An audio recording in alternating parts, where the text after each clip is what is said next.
Hi, this is Ravi. Pulivendula సాక్షిగా సొంత చెల్లి వైఎస్ షర్మిలపై కీలకమైన వ్యాఖ్యలు చేశారు జగన్మోహన్ రెడ్డి. పసుపు చీర కట్టుకుని ప్రత్యర్థి దగ్గరికి వెళ్ళి తమ పరువంతా తీసింది వీళ్ళ వైఎస్ఆర్ వారసులని అన్నారు. మరి అదే సమయంలో ఈ కామెంట్స్పై నెటిజన్లు వైఎస్ జగన్మోహన్ రెడ్డిని ఒక రేంజ్లో ఆడుకుంటున్నారు. సొంత చెల్లిని ఎలా చూసుకోవాలో చిరంజీవిని చూసి నేర్చుకోవాలంటున్నారు. ఎందుకు చిరంజీవికి జగన్కి పోలికేంటి, చిరంజీవి ఏం చేశారు? ఇదే అంశంపై మనతో మాట్లాడేందుకు సీనియర్ జర్నలిస్ట్ జయదేవ్ గారు ఉన్నారు. ఆయన అడిగి మరిన్ని వివరాలు తెలుసుకుందాం. నమస్కారం జయదేవ్ గారు.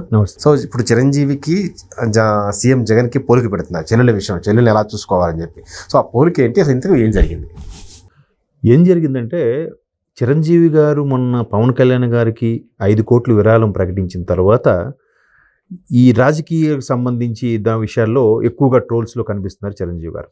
లేదంటే అసలు ఎంత తమ్ముడు మనవాడైనా పార్టీ పెట్టినా కూడా ఎప్పుడు ఆయన ఇన్వాల్వ్ అవ్వలేదు, ఎక్కడ ఒక స్టేట్మెంట్ కూడా ఇవ్వలేదు.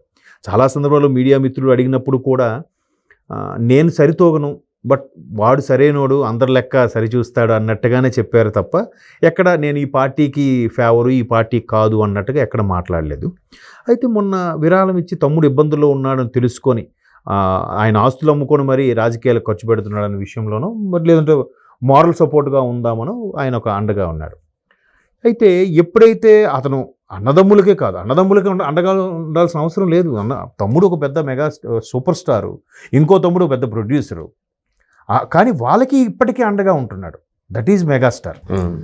పైగా కుటుంబంలో ఎప్పుడైనా చూడండి, తండ్రి అప్పుడు కాలంలో తక్కువ జీతాలు, పెద్ద పెద్ద కుటుంబాలు ఇబ్బంది పడేవారు. కానీ ఇంటికి పెద్ద పుట్టుకు పుట్టినవాడు ఎవడైనా సరే ఒక్కడు కరెక్ట్గా సెటిల్ అయితే ఎంటైర్ కుటుంబం సెటిల్ అయిపోతుంది. దానికి బెస్ట్ ఎగ్జాంపుల్ చిరంజీవి గారి ఫ్యామిలీ. నెక్స్ట్ నాకు తెలిసి ఉత్తరాంధ్రకు సంబంధించి ఎర్రవనాయుడు గారి ఫ్యామిలీ, స్వర్గీయ కింజరాపు ఎర్రవనాయుడు గారి ఫ్యామిలీ కూడా ఆయన అంతే. ఆయన పెద్దవాడు, ఆయన ఒక్కడు సెటిల్ అయ్యాడు, ఎంటైర్ ఫ్యామిలీ సెటిల్ అయిపోయింది. అంటే అలాగా ఆదరించి తమ్ముళ్ళని డెవలప్ చేసి, తమ్ముళ్ళకి ఒక ఉద్యోగము, వ్యాపారము, రాజకీయం ఏదో ఒక రంగంలో పెట్టించి అట్లా చేయాలి.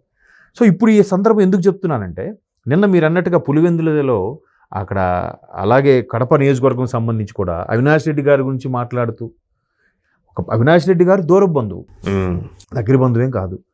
ఎక్కడ షర్మిల గారు సొంత చెల్లెలు, తనతో పాటు రక్తం పంచి పుట్టిన చెల్లెలు, స్వయాన రాజశేఖర రెడ్డి గారి బిడ్డ.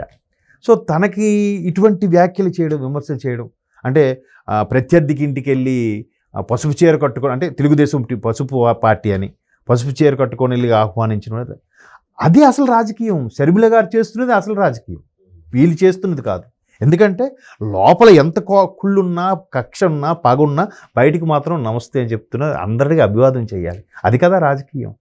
అలా కాకుండా బయటపడిపోయి ఆడు సన్నాసి, ఆడు 420, ఆడు యదవ, ఆడు లంగ, ఆడు దొంగ, ఇలాంటి మాటలు ఆడకూడదు కదా. సో అటు ఇప్పుడు ఈ రాజకీయం ఎవరికి బాగా తెలుసు వంట పట్టినట్టు. ఒకప్పుడు రాజశేఖర రెడ్డి గారు రెండోసారి ముఖ్యమంత్రి అయినప్పుడు అందరూ అలాగే అన్నారు. అంటే రెండోసారి ముఖ్యమంత్రి అవ్వక ముందు కూడా ఆపరేషన్ ఆకర్ష పేరుతో రాజశేఖర రెడ్డి గారు అందరు పార్టీ నాయకులు కూడా కలుపుపోతున్నారు, ఇంకా నెక్స్ట్ రాబోయే రోజుల్లో ప్రాంతీయ పార్టీలు ఏవి ఉండవు ఆంధ్రప్రదేశ్లో, అప్పుడు ఉమ్మడి ఆంధ్రప్రదేశ్లో అన్నట్టుగా వ్యాఖ్యలు చేశారు. అంటే అది లౌక్యం, అది చాకచక్యం. అంటే ఇట్లా ఇక్కడ సొంత చెల్లిని కూడా విమర్శిస్తుంటే ఎట్లా మాట్లాడాలి? బోని ఇంకొంతమంది చాలా దారుణంగా కూడా విమర్శించారు. కొంతమంది జగన్మోహన్ రెడ్డి గారు దృష్టిలో పడాలనే ఉద్దేశంతోనో, లేదా జగన్మోహన్ రెడ్డి గారు మమ్మల్ని మెచ్చుకోవాలి, మాకేదో పదవి ఇచ్చేయాలనే ఆలోచనతోనో రకరకాల వ్యాఖ్యలు కూడా చేశారు. ఆవిడ చాలా నీచంగా కూడా చేసిన సందర్భాలు ఉన్నాయి. అవి చాలా చూశాను కూడా నెట్లో గట్ట. అవి ఇప్పుడు చెప్పుకుంటేనే చెప్పడానికి నాకు నోరు రావట్లేదు. సో కనీసం దాన్నైనా ఖండించారా? ఖండించలేదు. అటువంటి ఆయనకి చిరంజీవితో పోలిక అని ఆల్రెడీ నెటిజన్స్ అందరూ కూడా ట్రోల్స్ చేస్తున్నారు. చిరంజీవి గారితో పోలిక ఎలా అవుతుందండి? చిరంజీవి గారు నిజంగా నాకు తెలిసి 2-3 అక్కచెల్లెళ్ళు, 2 అన్నదమ్ములు, ఇతనే పెద్ద. అందరికీ ఒక్కొక్కరికి ఒక్కొక్క లైఫ్ సెటిల్ చేసేసి, నాగబాబు గారికి కానీ కళ్యాణ్ బాబు కూడా చాలాసార్లు చెప్పారు, పవన్ కళ్యాణ్ గారు, నాకు తల్లిదండ్రి జన్మనిచ్చినా కూడా కెరీర్ పరంగా నాకు ఏది అవసరమైనా నా అన్నయ్య వదిలినే అడిగేవాడిని, ఎక్కువ వదిన గారితోనే చనువుగా ఉండేవాడిని అని కూడా చాలా సందర్భాలు చెప్పారు పవన్ కళ్యాణ్ గారు కదా. మరి అసలు నేను ఇంటర్మీడియట్ కూడా పాస్ అవని ఎటు వెళ్ళాలో తేల్చుకునే స్థితిలో ఉన్నప్పుడు తనకి అసలు ఏంటి ఇష్టం, ఏంటి ఇటువైపు వెళ్తా, ఏమైనా మార్షల్ ఆర్ట్స్ నేర్చుకుంటారా, నేర్చుకోండి, హార్స్ రైడింగ్ నేర్చుకుంటారా, నేర్చుకో అని చెప్పి కళ్యాణ్ బాబు ప్రోత్సహించింది వారు వదిన గారని కూడా ఆయన చెప్పాడు. అందుకే కదా మొన్న 5 crores చెక్ ఇచ్చినప్పుడు కూడా కాలుకు దండం పెట్టాడు ఆయన, కలవడానికి వెళ్ళి, ఒక తండ్రిగా భావిస్తాడు. అలాగే మొన్న ఇక్కడ కూడా సినీకి సంబంధించిన జర్నలిస్ట్ మిత్రుడు ఒక ఆయన చెప్తున్నాడు, చెల్లెలకు కూడా కోకాపేటలో ల్యాండ్ ఉంటే 2 ఎకరాలు రాసి ఇచ్చారంట రీసెంట్గా. ఆవిడ ఏదో ఇబ్బందుల్లో ఉందో లేదు సంథింగ్ ఆడపిల్ల కానీ.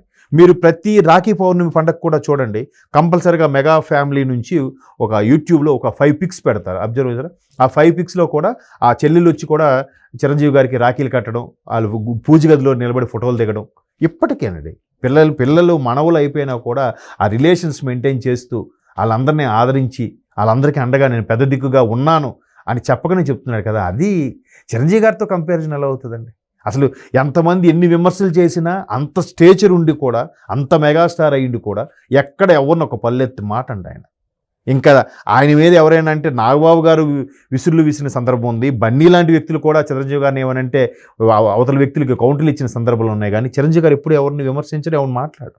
అసలు చిరాకు పడిన సందర్భాలు కూడా మనం చూడం స్టేజ్ మీద కానీ తెర వెనుక కానీ. అలాంటి వాళ్ళతో కంపారిజన్ ఏంటి? అది నిజం.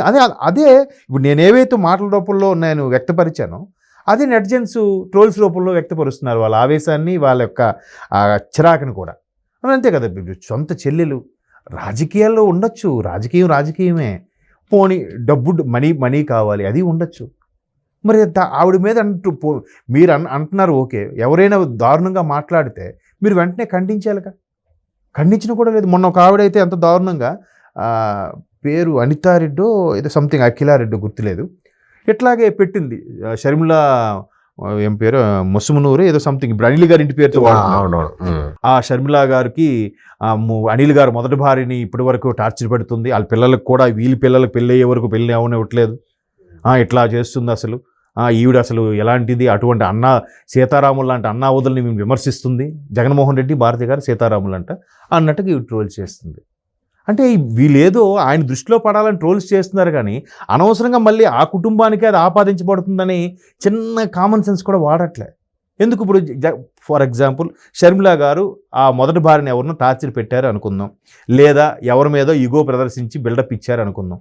ఎవరిని అంట చూసి చేసుంటారు ఆవిడ? తండ్రి రాజశేఖర రెడ్డి నా తండ్రి ముఖ్యమంత్రినే చేసి ఉండాలి, లేదా నా అన్నయ్య ముఖ్యమంత్రి అయినా చేసి ఉండాలి. అంతే కదా. అటు తిరిగి మీ కుటుంబానికే కదా చెడ్డ పేరు వస్తుంది. మరి అలా ట్రోల్ చేసే వాళ్ళని మీరు కంట్రోల్ చేయాలిగా. ఏమనొద్దు, పార్టీని అనండి, మామూలు హుందాగా విమర్శించండి అని అనాలి. కానీ డైరెక్ట్గా అలా విమర్శిస్తే అయినా ఊరుకుంటారా? అంటే ఇలా విమర్శించడం వల్ల సాటి మహిళని ఆవిడకి ఏమైనా జగన్మోహన్ రెడ్డి గారు మెడల్స్ ఇచ్చేస్తారా? ఇది ఎక్కడ కరెక్ట్? సో అట్లాంటి ట్రోల్స్ రాజకీయాలు, రాజశేఖర రెడ్డి గారి బిడ్డ కాదు అని అంటే రాజశేఖర రెడ్డి బిడ్డే కాకుండా అసలు రాజశేఖర రెడ్డి గారు చంద్రబాబు నాయుడు గారు చాలా క్లోజ్ అని చాలా సందర్భాల్లో విన్నాం మేము. ఇద్దరు కలిసి కొలీగ్స్గా ఉన్నారని కూడా కాంగ్రెస్లో. ఈవెన్ మీరు బాలకృష్ణ గారి సినిమా కథానాయకుడు సినిమాలో చూసినా కూడా మనకు ఆ సిచ్యువేషన్ అర్థమవుతుంది, ఎన్టీఆర్ గారి జీవిత చరిత్ర మీద తీసిన సినిమాలో. సో అట్లాగా ఎంత లోపల ఉన్నా అంత ఫ్రెండ్లీగా అంతగా ఉండేవారు, కానీ మరీ ఎట్లాగా ఓపెన్ అయిపోయి నానా మాటలు అనేసేలాగా లేరు కదా. అది నేర్చుకోవాలి రాజకీయం అంటే, అది లేదు. సో చిరంజీవి అంటే అన్నయ్య, అంతే. అన్నయ్య అప్పట్లో అన్నగారు అంటే ఎన్టీఆర్, తర్వాత అన్నయ్య అంటే చిరంజీవి గారే. ఇంక మిగతా వాళ్ళతో కంపేర్ చేయడానికి లేదు. అదే నెటిజన్స్ బహుశా వాళ్ళ ఆగ్రహావేశాలు ఆ విధంగా వ్యక్తపరుస్తున్నారని నేను అనుకుంటున్నాను. Okay, thank you.